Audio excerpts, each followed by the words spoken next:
Aujourd'hui, on va résumer directement la première saison de l'anime You and I Are Polar Opposites, l'histoire de Tani et Suzuki.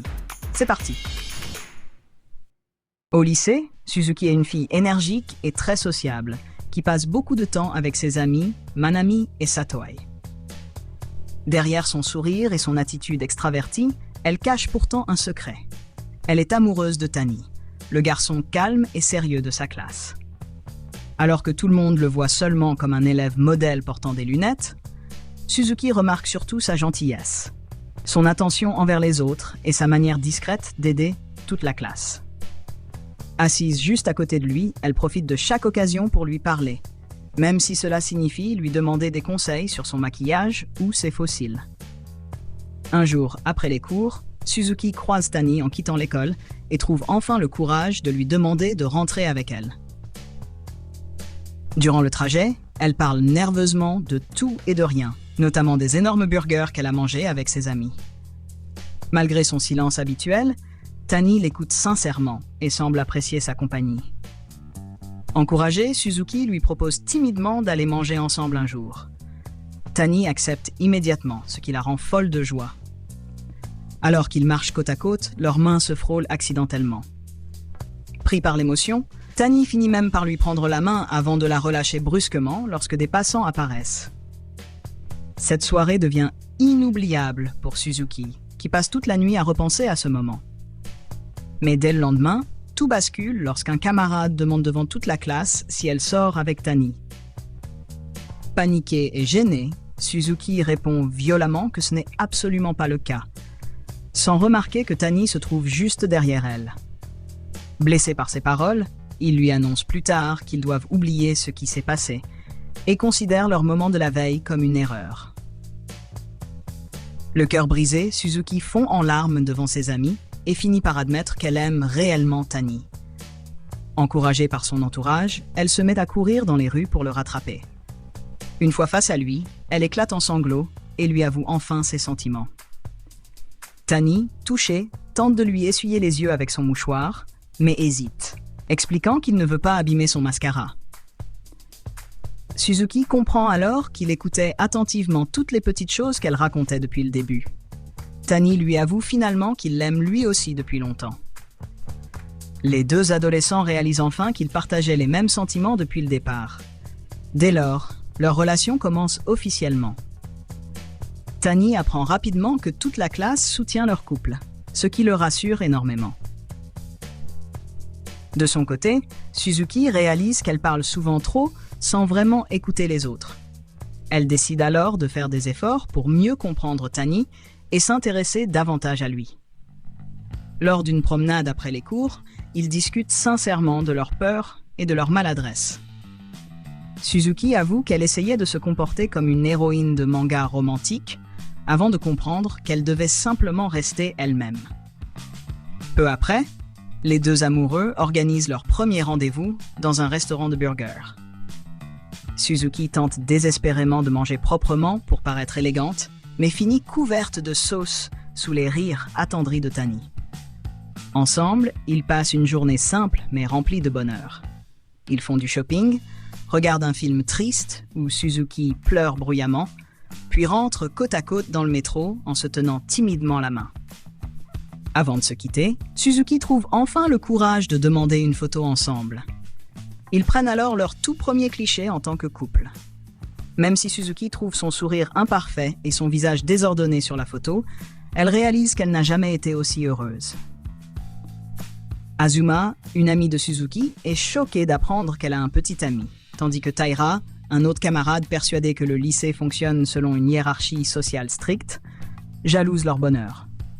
En discutant avec lui, Suzuki explique qu'elle admire surtout chez Tani sa capacité à rester fidèle à lui-même sans chercher à impressionner les autres. Un jour, Tani doit rester tard à la bibliothèque pour travailler. Suzuki décide d'aller le voir simplement parce qu'elle veut passer du temps avec lui. Mais elle est trop timide pour l'avouer clairement.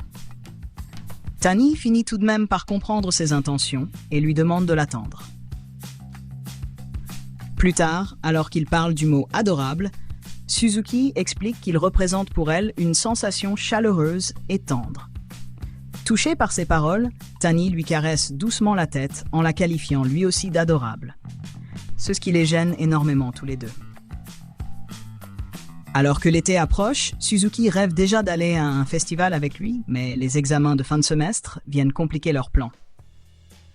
Avec Yamada et Watanabe complètement perdus en cours, tout le groupe finit par organiser des séances de révision à la bibliothèque sous l'aide de Tani.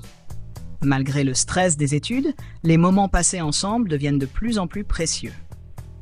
Plus tard, Suzuki découvre une nouvelle supérette près de chez elle où travaille Taira. Elle y croise également Yamada, Watanabe, puis Tani. Gênée d'être habillée de façon décontractée, elle tente de s'enfuir mais Tani la rattrape à vélo. Pour la première fois, il avoue ressentir de la jalousie envers ses amis qui la connaissent depuis plus longtemps que lui. Suzuki comprend alors que même le calme Tani peut parfois être inquiet et vulnérable. Le jour du festival d'été arrive enfin. Suzuki porte un magnifique yukata qui laisse Tani sans voix. Ensemble, ils mangent, jouent à des jeux et admirent les feux d'artifice depuis un point de vue secret choisi par Tani. À un moment, ils sont sur le point de s'embrasser. Mais Suzuki, trop timide, recule au dernier instant malgré son envie réelle. Pendant ce temps, une autre histoire commence à se développer entre Yamada et une fille discrète nommée Nishi.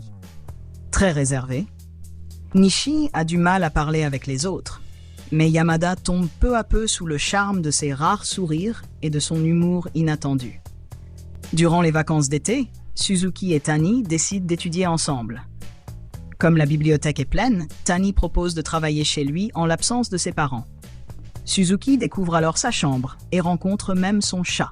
Alors qu'ils passent un moment gênant mais tendre ensemble, la grand-mère de Tani les surprend, forçant Tani à révéler officiellement qu'il a une petite amie.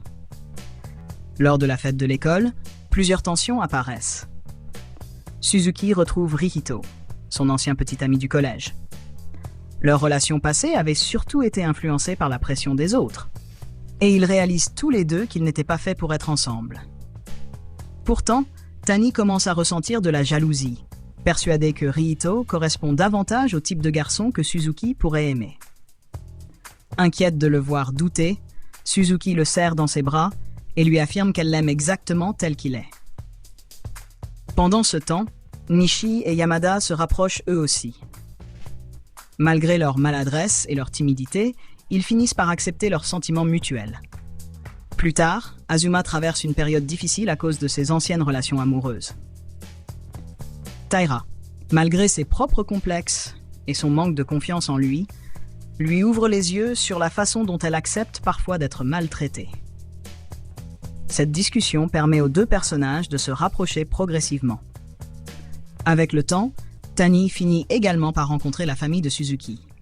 Très nerveux, il se retrouve bombardé de questions lorsque le père de Suzuki découvre soudainement que sa fille a un petit ami. Malgré ce moment embarrassant, Tani continue de faire des efforts pour se rapprocher encore plus d'elle. L'anniversaire de Tani approche ensuite et Suzuki veut absolument lui faire plaisir. À minuit, elle l'appelle pour lui souhaiter un joyeux anniversaire et lui murmure timidement « Je t'aime », pensant qu'il dort déjà. À moitié endormie, Tani lui répond instinctivement la même chose, ce qui la rend folle de bonheur. Plus tard, ils décident d'aller ensemble au musée d'histoire naturelle pour un nouveau rendez-vous. Même si plusieurs choses ne se passent pas comme prévu durant la journée, Suzuki explique à Tani qu'elle s'amuse peu importe l'endroit, du moment qu'ils sont ensemble. Au moment de se quitter, Suzuki trouve enfin le courage de l'embrasser pour la première fois avant de s'enfuir, rouge de gêne. La relation entre Nishi et Yamada progresse également pendant le voyage scolaire. Durant ce même voyage, Suzuki et Tani profitent de moments encore plus romantiques ensemble. Ils réalisent peu à peu à quel point ils ont changé grâce à leur rencontre. Même Tani, autrefois solitaire, admet désormais qu'il aime découvrir de nouvelles choses avec elle. Vers la fin du voyage, Suzuki et Tani montent ensemble dans une grande roue. Après un moment de gêne et d'hésitation, ils finissent enfin par s'embrasser réellement. Même si leur instant romantique est interrompu par une voiture passant soudainement près d'eux, ils éclatent de rire ensemble. Finalement, Suzuki repense à tous les changements qui ont eu lieu depuis le début de leur histoire. Son amour avec Tani, Malgré leurs différences et leurs maladresses, chacun avance peu à peu grâce aux personnes importantes qui l'entourent. Et c'est ainsi que se termine le résumé de la première saison de l'anime You and I Are Polar Opposites, l'histoire de Tani et Suzuki. J'espère que la vidéo vous aura plu. N'hésitez pas à vous abonner à la chaîne, à liker la vidéo et activer la cloche pour ne rien manquer. À bientôt pour une nouvelle vidéo.